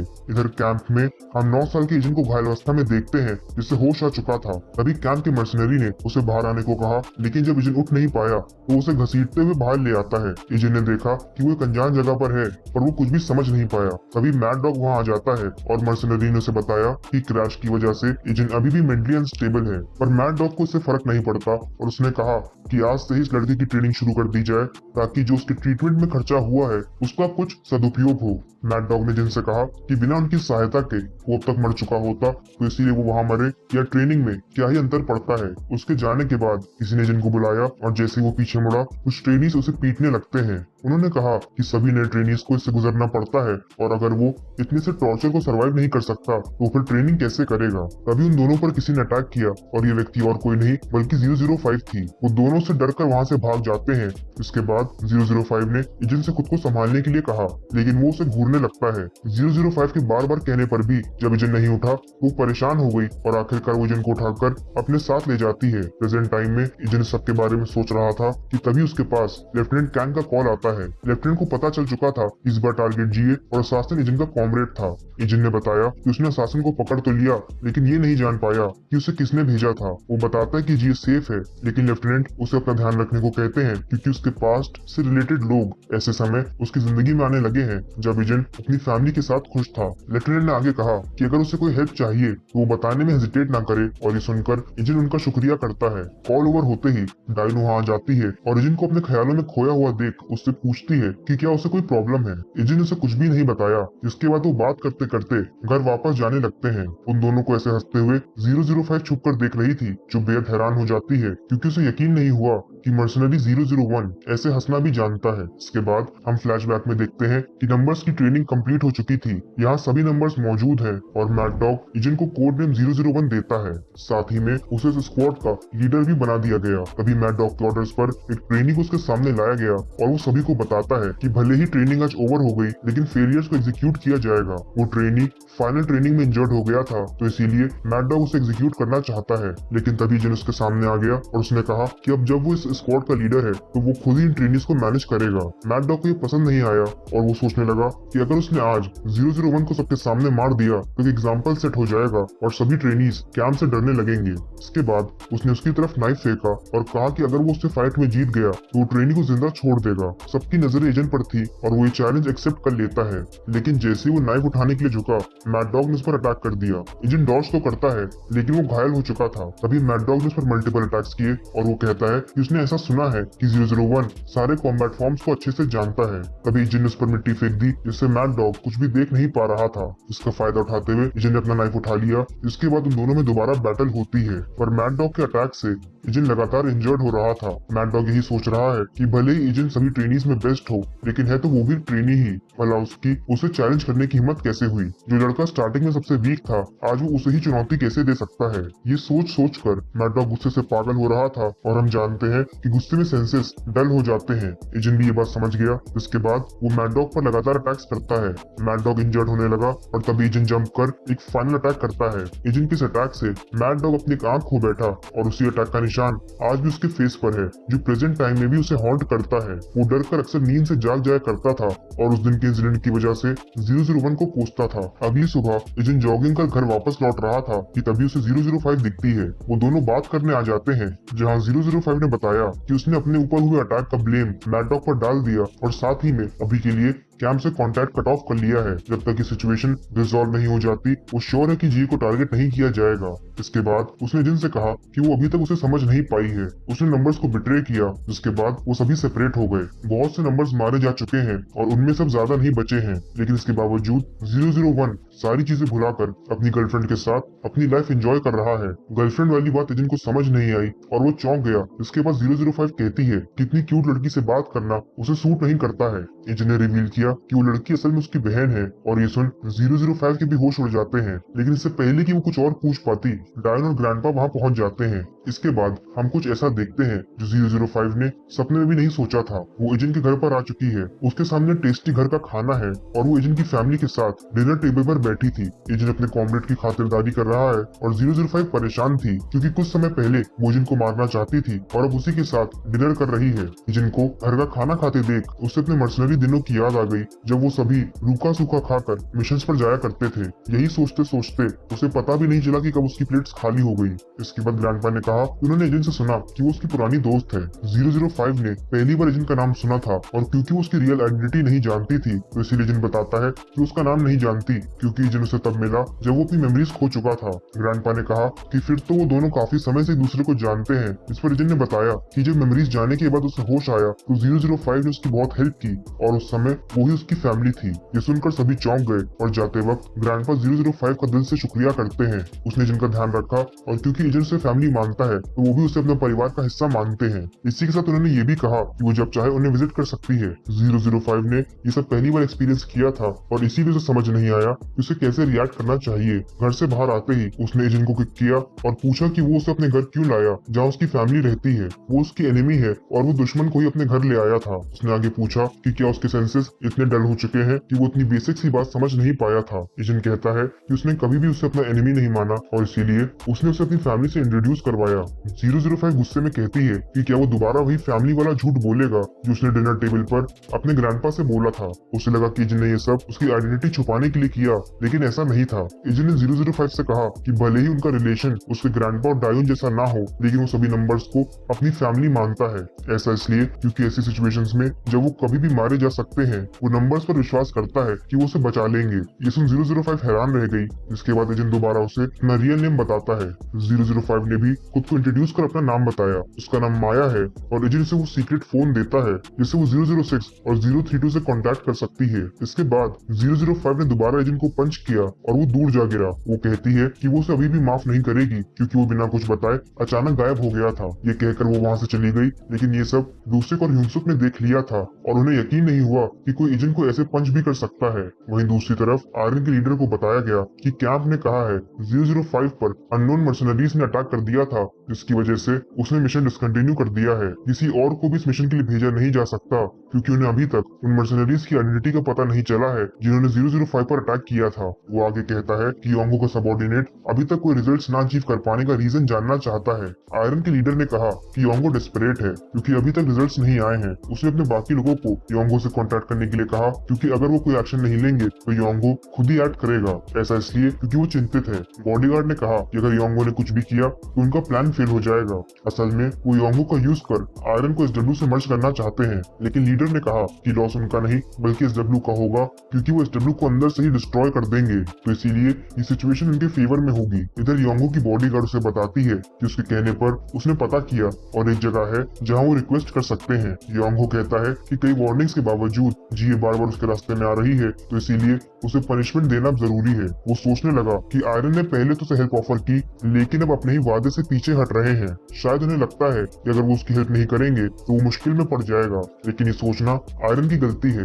योंगो यही सोच रहा था कि सिचुएशन तो असल में बेटर है क्योंकि अगर आयरन उसकी हेल्प नहीं करेगा तो उसे भी फ्यूचर में उनका साथ नहीं देना पड़ेगा। वो अकेले ही जी से निपट लेगा, जिसके बाद पूरा SW उसका होगा। यहाँ आयरन के लीडर की बात सही साबित हुई क्योंकि योंगो अब खुद ही एक्शन ले रहा था। दूसरी तरफ लेफ्टिनेंट कैंग के भी वापस लौटने का समय हो चुका है, लेकिन वो जाने से पहले एक बार एजेंट से मिलना चाहते थे। एजेंट ने बताया कि उसकी कॉमरेड वापस जा चुकी है और अब जी को टारगेट नहीं किया जाएगा। जाने से पहले लेफ्टिनेंट उससे कहते हैं कि उसे ये याद रखना चाहिए कि वो वापस क्यों आया था। उसे अपने पास्ट के बारे में ज्यादा नहीं सोचना चाहिए और अपनी प्रेजेंट लाइफ को एक 19 साल के लड़के की तरह जीना चाहिए। इसके बाद एजेंट अपनी बॉडीगार्ड ड्यूटी करने आ जाता है जहाँ जी ने बताया लेफ्टिनेंट प्रेसिडेंट आज सुबह वापस जा चुके हैं। एजेंट ने कहा कि जाने से पहले वो उससे मिले थे। जिसके बाद जीए कहती है कि जब लेफ्टिनेंट यहाँ पर थे वो पूरा टाइम उसी के साथ रहे। ऐसी कोई चिंता की बात तो नहीं थी, लेकिन फिर भी वो उसे अकेला छोड़कर कहीं नहीं गए। ये सारी बातें टीम 2 का लीडर सुन रहा था। इसके बाद हमें पता चलता है कि एजेंट के कहने पर जीए को ये बताया ही नहीं गया था कि उसे असैसिनेट करने की कोशिश की गई थी। जब ये बात लीडर को पता चली तो उन्हें एजेंट का डिसीजन पसंद आया, क्योंकि एसडब्ल्यू फैमिली में अक्सर किडनैपिंग इंसिडेंट होते आए हैं, वो भी तब से जब यूना और जीए छोटे थे। दोनों को रिसेंटली ही किडनैप किया गया था, और अगर जीए को पता चलता कि उसे दोबारा टारगेट किया गया है, वो भी किडनैपिंग नहीं बल्कि असैसिनेशन अटेम्प्ट, तो इससे जीए को शॉक लगता और वो मेंटली डिस्टर्ब हो जाती। एक और बात सामने आती है, बॉडीगार्ड टीम्स को ये बताया गया है कि टीम 1 ने असैसिनेशन के बारे में पता लगाया था, लेकिन वो ये नहीं जान पाए कि असली कल्प्रिट कौन है। असल में एसडब्ल्यू प्रेसिडेंट ने टीम 1 वाला झूठ बोला था ताकि एजेंट का पास्ट सबके सामने ना आए। इधर जीए ने एजेंट से पूछा कि वो आज स्कूल क्यों नहीं गया, जिस पर वो कहता है कि वो स्कूल नहीं जाना चाहता था। ये सुनकर जी हंसने लगी और उसने कहा कि अब एजेंट वाकई हाई स्कूलर की तरह साउंड कर रहा है जो स्कूल जाने से बचते हैं। दूसरी तरफ हम जीए की फोटो किसी के फोन में देखते हैं और ये व्यक्ति और कोई नहीं बल्कि 006 है। वो 032 के साथ है और उससे एजेंट को कांटेक्ट करने के लिए कहता है। 032 ने तुरंत कॉल किया और कहा कि 001 तुम्हारे लिए प्रेजेंट है। तभी सामने से जवाब आया, कैसा प्रेजेंट? क्या वो बस यही बताना चाहता है कि वो दोनों जीवित हैं? 032 को समझने में देर नहीं लगी कि वो इस समय 005 से बात कर रहा है। 006 भी ये जानकर चौंक गया और तभी 032 ने घबराते हुए पूछा कि उसके पास ये फोन कैसे आया, कहीं उसने 001 को मार तो नहीं दिया। 005 ने सबसे पहले तो उसे चुप रहने को कहा, उसके बाद वो फोन 006 को देने के लिए कहती है। 032 डर गया और वो चुपचाप फोन 006 के आगे कर देता है। 006 ने उससे पूछा कि क्या उसकी मुलाकात एजेंट से हुई, जिसे वो कंफर्म करती है। इसके बाद 006 ने कहा कि उसे उसकी हेल्प चाहिए। 005 को एजेंट से मिलना होगा क्योंकि वो उसे कुछ बताना चाहता है। अब क्योंकि फोन 005 के पास है तो इसीलिए जब तक वो फोन एजेंट को नहीं देगी तब तक वो उससे बात नहीं कर पाएंगे। वो उसकी बात समझ गई और कुछ समय बाद हमें पता चलता है कि एजेंट ओवरसीज जा चुका है। डायोन ने उसके दोस्तों को बताया कि वो अपने पास्ट के फ्रेंड से मिलने गया है और कुछ दिनों बाद ही वापस लौटेगा। इधर एजेंट ओवरसीज आ चुका है और वो एयरपोर्ट पर 006 और 032 को देखता है जो उसका इंतजार कर रहे थे।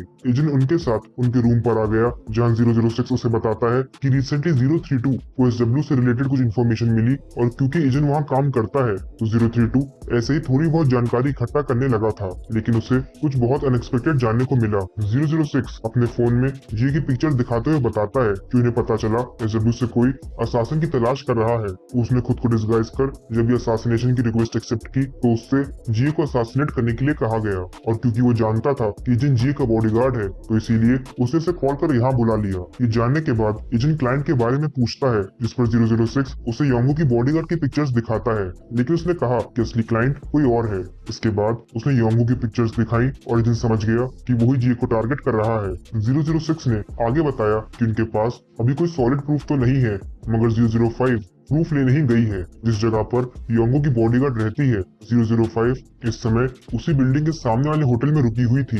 इधर 032 005 को गाइड कर रहा है और क्योंकि उसे सारी फाइल्स मिल चुकी थी तो 005 से तुरंत बिल्डिंग छोड़ने को कहता है क्योंकि कोई वहां आने वाला था। इधर योंगो की बॉडीगार्ड एलिवेटर के सामने खड़ी थी, पर जैसे ही एलिवेटर खुला दूसरी तरफ हम 005 को देखते हैं। बॉडीगार्ड ने उसे नोटिस तो किया मगर इग्नोर करते हुए वो वहां से चली जाती है, लेकिन 005 का काम हो चुका था। वही एजेंट योंगो की फोटोग्राफ्स देख एसडब्ल्यू प्रेसिडेंट के बारे में सोच रहा था, क्योंकि कुछ समय पहले उन्होंने उससे कहा था कि वो उसके ग्रैंडपा से जेलस फील करते हैं। अगले दिन योंगो को उसकी बॉडीगार्ड इन्फॉर्म करती है कि जी का बॉडीगार्ड उससे मिलने आया है। उसे यकीन नहीं हुआ कि हाई स्कूलर खुद यहाँ आया है, लेकिन जब बॉडीगार्ड ने पूछा कि क्या वो उसे वापस भेज दे तो योंगो उसे अंदर बुलाने को कहता है। वो जानना चाहता था कि आखिर एजेंट यहाँ क्यों आया है। वो सोचने लगा कि कहीं एजेंट उसे जीए से रिलेटेड कोई इन्फॉर्मेशन बताने तो नहीं आया है। तभी एजेंट अंदर आया और योंगो से बैठने के लिए कहता है। उसने उसके आने का रीजन पूछा, लेकिन तभी उसके पास एक कॉल आता है। एसडब्ल्यू प्रेसिडेंट ने उसे कॉल किया और जब योंगो ने उनसे अचानक कॉल करने का रीजन पूछा तो प्रेसिडेंट उस पर भड़क जाते हैं। उन्होंने कहा कि इस बार उसने लाइन क्रॉस कर दी है और उसे ऐसा नहीं करना चाहिए था।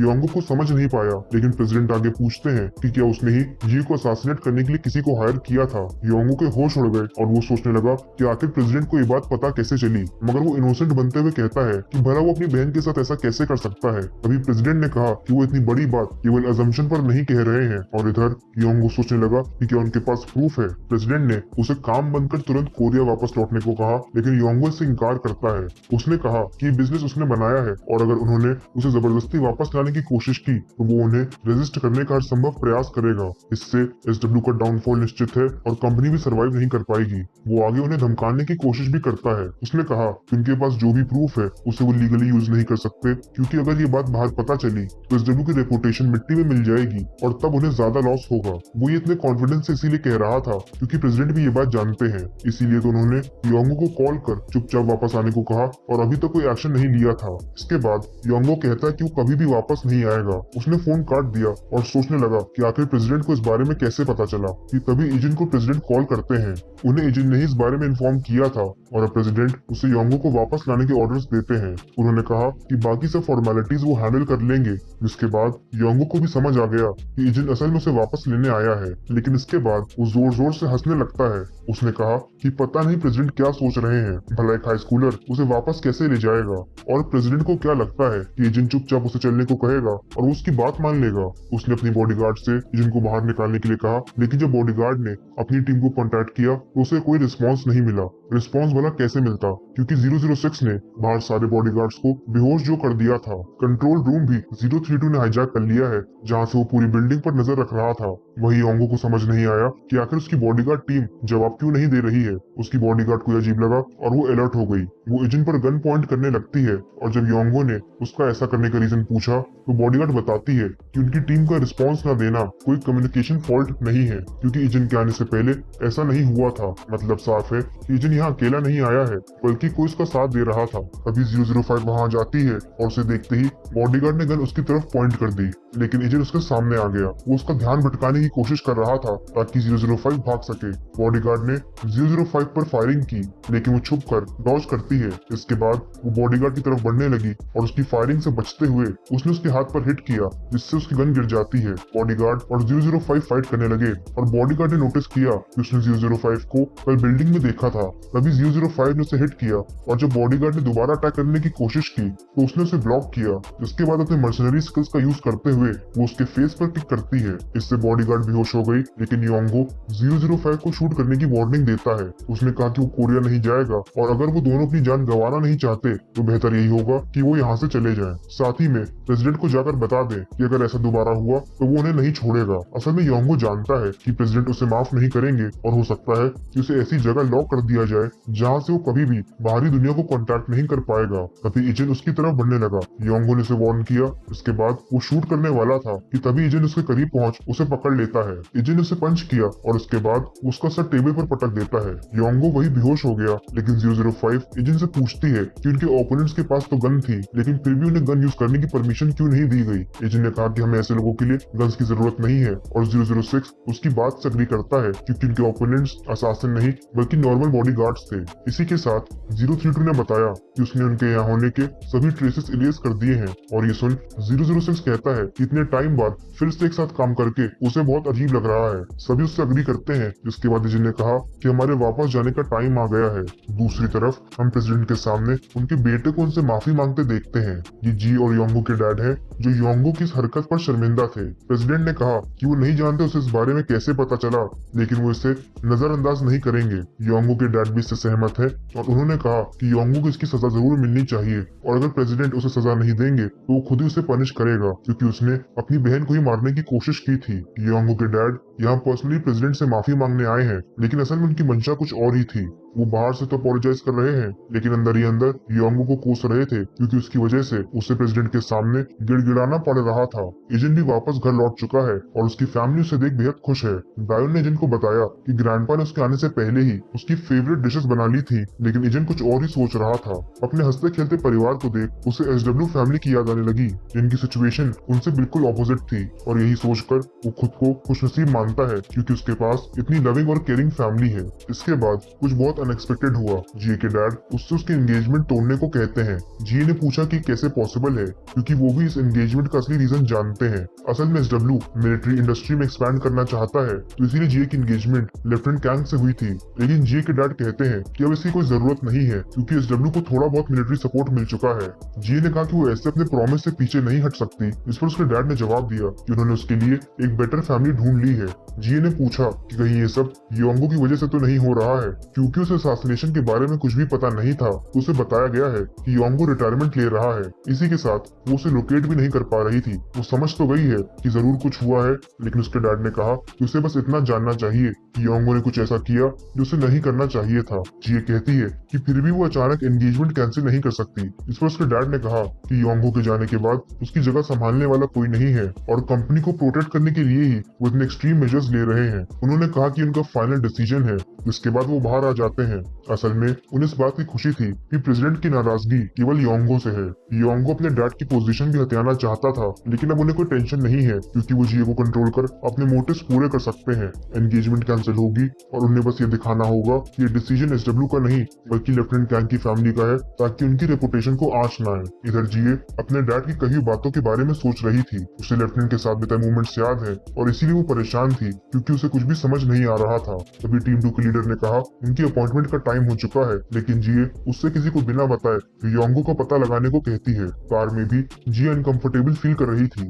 भले ही उसकी एंगेजमेंट हो चुकी है, लेकिन फिर भी वो लेफ्टिनेंट से बहुत कम ही मिलती थी और उसे समझ नहीं आ रहा था कि वो क्या करे। तभी जिए ने एजेंट से पूछा कि वो लेफ्टिनेंट के बारे में क्या सोचता है, उनकी पर्सनालिटी कैसी है। एजेंट ने कहा कि लेफ्टिनेंट दिल के अच्छे हैं और वो ही एक ऐसे व्यक्ति हैं जिस पर वो सबसे ज्यादा भरोसा करता है। जी ये सुनकर चौंक गई और उसे एजेंट की बातों पर यकीन हो गया, क्योंकि उसने आज तक कभी भी किसी के लिए ऐसा नहीं कहा था। जी ने तुरंत अपने सारे प्लान्स डिच किए।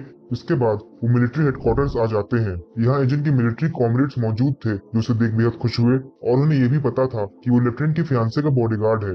वो लेफ्टिनेंट को लकी मानते हैं जो उन्हें इतनी सुंदर फियांसे मिली, और अपने सिंगल होने का गम भी मनाते हैं। इधर लेफ्टिनेंट ने जीए से उसके अचानक मिलने आने का रीजन पूछा। इस पर उसने कहा कि वो बस ऐसे ही विजिट करने आई है, लेकिन लेफ्टिनेंट उसके एक्सप्रेशन देख समझ जाते हैं कि बात कुछ और ही है। उन्होंने कहा कि वो उसकी परेशानी का कारण तो नहीं जानते, मगर उन्हें लगता है कि वो उसकी हेल्प नहीं कर पाएंगे। सच तो ये है कि वो फाइनेंशियली इतने स्ट्रॉन्ग नहीं है और सोल्जर होने की वजह से वो सोसाइटी के बारे में ज्यादा नहीं जानते हैं, और क्योंकि जी उनसे ज्यादा केपेबल है तो इसीलिए उसकी हेल्प नहीं कर पाएंगे। पर उन्होंने आगे कहा कि चाहे कोई भी सिचुएशन हो, भले ही जी की फैमिली उसका साथ क्यों ना छोड़ दे, वो हमेशा उसके साथ रहेंगे। जी ये सुनकर चौंक गई और लेफ्टिनेंट ने कहा कि वो बस इतना ही कर सकते हैं। जी ने उनका शुक्रिया किया और हिम्मत करते हुए कहा कि वो उन्हें कुछ बताना चाहती है। वो चाहती है कि लेफ्टिनेंट उसके लिए काम करे। उन्होंने कहा कि वो कुछ भी करेंगे। इसके बाद जिए उनसे एंगेजमेंट तोड़ने को कहती है। लेफ्टिनेंट हैरान हो गए, लेकिन थोड़ा सोचने के बाद उन्होंने कहा कि उसकी सिचुएशन समझते हैं। जिए कहती है कि क्या वो रीजन नहीं पूछेंगे। इस पर लेफ्टिनेंट ने जवाब दिया कि उसने ये डिसीजन कुछ सोच समझ कर ही लिया होगा, लेकिन उन्होंने कहा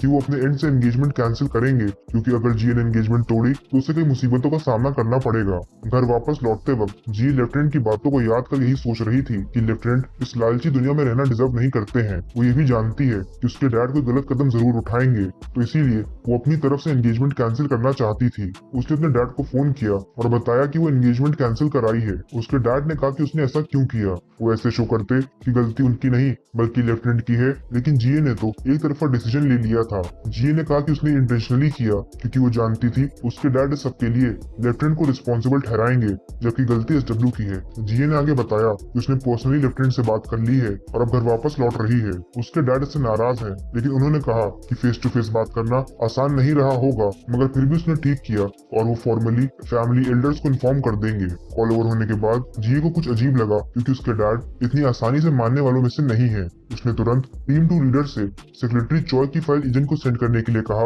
उसके बाद वो एजेंट को कुछ इंस्ट्रक्शंस देती है। इधर जिए के डैड ने अपने सेक्रेटरी चॉय को आगे की सिचुएशन हैंडल करने के ऑर्डर्स दिए। दूसरी तरफ लेफ्टिनेंट उदास बैठे थे और बाकी सोल्जर्स को उनकी इस कंडीशन का रीजन समझ नहीं आ रहा था।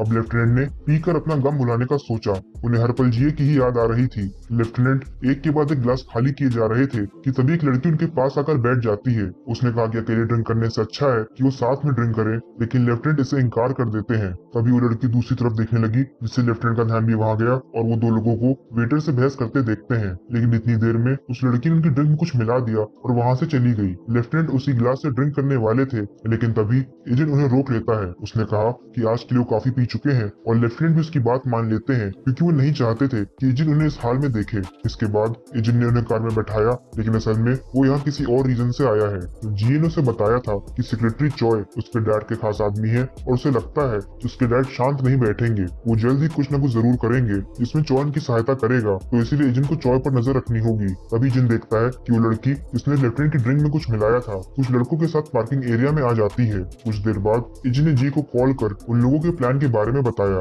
वो लोग असल में लेफ्टिनेंट को बेहोश कर उन्हें क्रिमिनल साबित करना चाहते थे, मगर एजेंट के रहते भला ऐसा कैसे हो सकता था, क्योंकि उसका सामना करना इन मामूली गुंडों की बस की बात नहीं थी। दूसरी तरफ जी परेशान है, क्योंकि जितना उसने एक्सपेक्ट किया था उसके डैड उससे ज्यादा प्रॉब्लम्स क्रिएट कर रहे थे। टीम 2 लीडर ने उससे एजेंट पर भरोसा करने के लिए कहा, क्योंकि वो दोनों ही उसके स्किल्स को जानते हैं। तभी जीए के पास लेफ्टिनेंट का फोन आया और वो सोचने लगी कि भला इतनी देर रात वो उसे कॉल क्यों कर रहे हैं। जैसे ही उसने फोन उठाया, लेफ्टिनेंट ने जोर से चिल्लाते हुए उसे आई लव यू कहा और इतना कहते ही वो सो जाते हैं। इससे जीए चौंक गई और उसे समझ नहीं आया कि आखिर अभी हुआ क्या। वहीं जीए के डैड से चॉय माफी मांगता है, क्योंकि वो मिशन में फेल हो गया था। उसने बताया कि लेफ्टिनेंट का कोई एसोसिएट बीच में आ गया जिसने उनके लिए प्रॉब्लम्स क्रिएट कर दी थी। चॉय कहता है कि आगे से ऐसा नहीं होगा और जी के डैड उसे एक आखिरी मौका देते हैं। कॉल ओवर होते ही चॉय गुस्से में उन गैंग मेंबर्स को घूरने लगता है जिन्हें उसने इस काम के लिए हायर किया था। मेंबर्स में से एक ने माफी मांगते हुए बताया कि उसने ये काम अपने कुछ आदमियों को दे दिया था, लेकिन ये सुनते ही चॉय उसे हिट करता है। उसने कहा कि क्या उन लोगों ने इसे मजाक समझ रखा है। उसने उन्हें धमकाया कि अगर उसने उन्हें कोई काम दिया है तो उन्हें खुद ही उसे पूरा करना चाहिए। इधर जी अपने डैड से बात करने आ जाती है। उसने सीधे सीधे पूछा कि वो वापस कब जा रहे हैं, क्योंकि वो यही चाहती है कि वो जल्द से जल्द वापस लौट जाए। उसके डैड इनोसेंट बनते हुए कहते हैं कि उन्हें उसकी चिंता है। इस पर जी ने कहा कि वो बच्ची नहीं है, साथ ही में उन्हें उसकी नहीं बल्कि अपनी मैनेजमेंट टीम की चिंता है जो उनके ऑर्डर्स फॉलो नहीं करती है। वो बस यही चाहते हैं कि उनके बच्चे उनकी हर बात माने, फिर चाहे उनका डिसीजन गलत ही क्यों ना हो। इस पर जी के डैड ने कहा कि इसमें गलत ही क्या है, बिजनेस रन करने के लिए हमें इमोशंस को साइड रखना पड़ता है, हम चीजों से अटैच नहीं हो सकते हैं। जी ने कहा कि वो किसी से अटैच नहीं है, मगर वो उनके ऑर्डर्स इसीलिए नहीं मानती क्योंकि उसे ऐसा लगता है कि उनके ऑर्डर्स से कंपनी को नुकसान हो सकता है। उसके डैड ने कहा कि ये सब समझने के लिए अभी वो बहुत छोटी है, वो उसकी बात भी समझते हैं मगर वो उस पर एक्ट नहीं करेंगे। उन्होंने कहा कि जीए को अभी और एक्सपीरियंस की जरूरत है। भले ही वो बिजनेस हैंडल करने में एक्सेप्शनल है, लेकिन इतना काफी नहीं है। उसके स्किल्स की वजह से उसके पास एसडब्ल्यू में बहुत पावर है, लेकिन उसे किसी ऐसे का सामना करने की जरूरत है जो उससे ज्यादा पावरफुल और इन्फ्लुएंशियल हो, और इसीलिए वो जो एसडब्ल्यू के वाइस प्रेसिडेंट है जीए के ऑर्डर्स को फॉलो करना जरूरी नहीं समझते। तभी जीए के पास एक कॉल आता है। ये कॉल एजेंट का था और उसने उसे बताया कि उसका काम हो चुका है और उसे सारी फोटोज और एविडेंस ऑब्टेन कर लिए हैं। हम देखते हैं कि एजेंट ने चॉय के हायर किए हुए सभी गैंग मेंबर्स का सफाया कर दिया है और चॉय भी इस फाइट में बुरी तरह घायल हो चुका था। इधर जीए ने अपने डैड से कहा कि सेक्रेटरी चॉय को शायद कुछ इंजरीज हुई हैं, उन्हें चॉय को देखने हॉस्पिटल विजिट करना चाहिए क्योंकि वो उनका खास आदमी है। जीए के डैड को सिचुएशन समझने में देर नहीं लगी, जिसके बाद वो बस इतना ही कहते हैं कि जीए बड़ी हो चुकी है। इसके बाद जीए ने कहा कि वो इतनी बिजी है कि उन्हें एयरपोर्ट छोड़ने नहीं आ सकती, तो इसीलिए उन्हें हैप्पी जर्नी विश कर वो वहाँ से चली जाती है। अगली सुबह जब लेफ्टिनेंट को होश आता है तो उन्हें याद आया कि कल रात उन्होंने ज्यादा ड्रिंक कर लिया था, जिसके बाद एजेंट उन्हें घर लाया था। तभी उनके घर की डोरबेल बजी और दरवाजा खोलते ही वो जी को अपने सामने देखते हैं। जी ने पूछा कि क्या वो अभी तक सो रहे थे, जिस पर लेफ्टिनेंट हाँ कहते हैं। उसने आगे बताया कि वो कल पूरी रात काम की वजह से सो नहीं पाई और उसे भूख भी लगी है, तो इसीलिए उनके साथ लंच करने बाहर जाना चाहती है। इसके बाद हम एजेंट के कैंप का फ्लैशबैक देखते हैं। वो थका हुआ है और उसकी कंडीशन कुछ ठीक नहीं लग रही थी। एक ट्रेनी ने उसके हालचाल पूछे, लेकिन एजेंट की हालत देख वो उस पर अटैक कर देता है। एजेंट वहीं गिर गया और ट्रेनी ने कहा कि अब से जो भी राशन पानी उसे मिलेगा वो उसे ले लेगा। उसे लगा कि एजेंट कमजोर है, लेकिन तभी एजेंट उस पर अटैक कर उसे गिरा देता है। इसके बाद एजेंट ने उसका हाथ तोड़ दिया और ये सब देख मैड डॉग उसकी तारीफ करता है। उसने कहा कि कैंप एक जंगल है, अगर वो जिंदा रहना चाहता है तो उसे अपनी वीकनेस सबसे छुपानी होगी, फिर चाहे उसके सामने उसके दोस्त ही क्यों ना हो, उसे हमेशा अलर्ट रहना होगा। ये एक सपना था जिसके साथ एजेंट आज जागा है। उसकी कंडीशन ठीक नहीं थी और स्कूल जाते वक्त डायन ने भी ये नोटिस किया, लेकिन एजेंट को मैड डॉग की वार्निंग याद है, तो इसीलिए वो खुद को ठीक बताता है। स्कूल में उसके फ्रेंड्स गेम्स खेल रहे थे, लेकिन लेकिन एजेंट चुपचाप ही बैठा था, उसे किसी की बातें सुनाई नहीं दी और अब तो उसका विजन भी ब्लर हो रहा था। तभी यूना ने उसके सर पर हाथ रखकर पूछा कि क्या वो बीमार है, लेकिन इससे एजेंट अलर्ट हो जाता है। उसने यूना का हाथ कसकर पकड़ लिया और उसे दर्द होने लगा। जैसे एजेंट ने रियलाइज किया, उसने यूना से माफी मांगी, लेकिन यूना बताती है कि एजेंट को फीवर है। सबको ये जानकर हैरानी हुई और उन्होंने एजेंट से जल्दी घर वापस जाने को कहा, लेकिन उनकी बातों को इग्नोर करते हुए बॉडीगार्ड ट्रेनिंग करने आ जाता है। यहाँ भी वो परफॉर्म नहीं कर पा रहा था और सभी बॉडीगार्ड समझ गए कि एजेंट बीमार है। टीम 2 लीडर ने भी उसे घर जाने को कहा, लेकिन उनकी बात नहीं मानता और यही दोहराता कि वो ठीक है। एजेंट ने ड्यूटी कंटिन्यू की और जब जिए को इस बारे में पता चला तो उसने उसका चेकअप एसडब्ल्यू हॉस्पिटल में करवाया। एजेंट को 104 डिग्री फीवर था, मगर जहाँ बाकी लोग उसके लिए परेशान थे, एजेंट को ये सिचुएशन नॉर्मल लग रही थी। इसके बाद जिए ने उसे घर ड्रॉप किया और साथ ही में मेडिसिन भी लेने को कहा। जब एजेंट घर आया तो उसके ग्रैंडपा और डायन भी काफी परेशान हो जाते हैं। एजेंट ने बताया कि उसने चेकअप करवा लिया है और उसने मेडिसिन भी ले ली है। एजेंट टेबल पर रखे फ्रूट्स को नोटिस करता है। इस पर डायन ने बताया कि ये सब ग्रैंडपा उसके लिए लाए हैं ताकि वो जल्द से जल्द ठीक हो जाए। एजेंट अपने रूम में आ गया, लेकिन जब काफी देर तक वो बाहर नहीं आया तो ग्रैंडपा को उसकी चिंता होने लगी। डायन एजेंट को बुलाने गई, लेकिन जब कोई रिस्पॉन्स नहीं आया तो दरवाजा खोलकर देखती है। उसने देखा कि एजेंट इतना ज्यादा थक चुका था कि वो बिना चेंज किए ही सो जाता है। अगले दिन दूसरे एजेंट से मिलने आया क्योंकि उसे पता चला था कि एजेंट को फीवर हुआ है। एजेंट 104 डिग्री फीवर को नॉर्मल बताते हुए कहता है कि वो अब ठीक है। दूसरे ने उससे कहा कि उसे खुद को इतना पुश नहीं करना चाहिए, भला एक हाई स्कूलर इतनी मेहनत क्यों कर रहा है। इस पर एजेंट कहता है कि उसे अपनी लिमिट्स पता है, वो तब तक ही मेहनत करता है जब तक बेहोश होकर ना गिर जाए। और अब ये सुनकर दूसरे के पास कहने को कुछ भी नहीं बचा था। वापस लौटते वक्त यूनसुक ने डूसिक को बताया कि उस तक खबर पहुंची है कि पॉलिटिशियन किम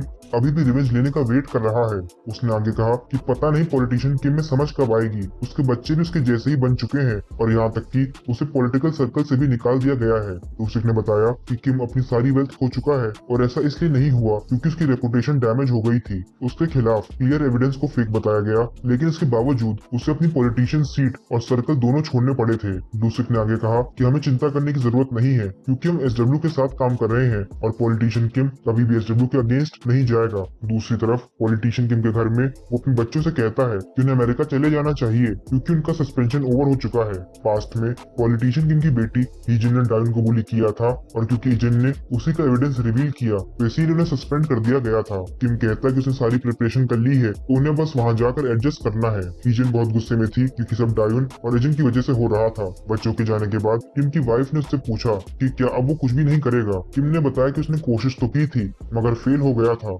उसकी वाइफ उस पर चिल्लाने लगी और उसने कहा कि वो ऐसे कैसे गिव अप कर सकता है, इस सब की वजह से उनके बच्चों की जिंदगी बर्बाद हो गई थी। तभी किम ने कहा कि उसने हार नहीं मानी है, आज तक उसने जो भी चाहा उसे हासिल किया है, फिर चाहे वो रिवेंज ही क्यों ना हो। इधर स्कूल ओवर होने के बाद एजेंट घर जा रहा था कि तभी उसके पास एक अननोन नंबर से कॉल आता है। ये कॉल पॉलिटिशियन किम का था जिन्होंने खुद को इंट्रोड्यूस करने के बाद एजेंट का नाम कंफर्म किया। एजेंट को तुरंत पुरानी बातें याद आ गई जब उसने एविडेंस कलेक्ट कर एजेंट को एक्सपोज करने की वार्निंग दी थी और किम ने उसकी शर्त मानते हुए ये प्रॉमिस किया था कि वो अपने बच्चों को अमेरिका भेज देगा। किम ने एजेंट से पूछा कि उनकी तो डील हुई थी, फिर एजेंट ने अपना प्रॉमिस क्यों तोड़ा। एजेंट ने जवाब दिया कि डील उसने नहीं बल्कि किम ने तोड़ी थी। किम ने कहा कि उसने तो सब कुछ वैसा ही किया था जैसा एजेंट ने उसे करने को कहा था। उसने अपने बच्चों को अब्रॉड भेजा और अगले दिन से एजेंट उसकी बहन के सामने नहीं आई थी। बदले में एजेंट को एविडेंस डिलीट करना था और उनके बीच यही एग्रीमेंट हुआ था, मगर एजेंट ने कहा कि उसके बच्चे कुछ दिनों बाद ही वापस लौट आए थे और ये डील का पार्ट नहीं था। साथ ही में एजेंट ने दोबारा डायन पर अटैक करने की कोशिश की थी।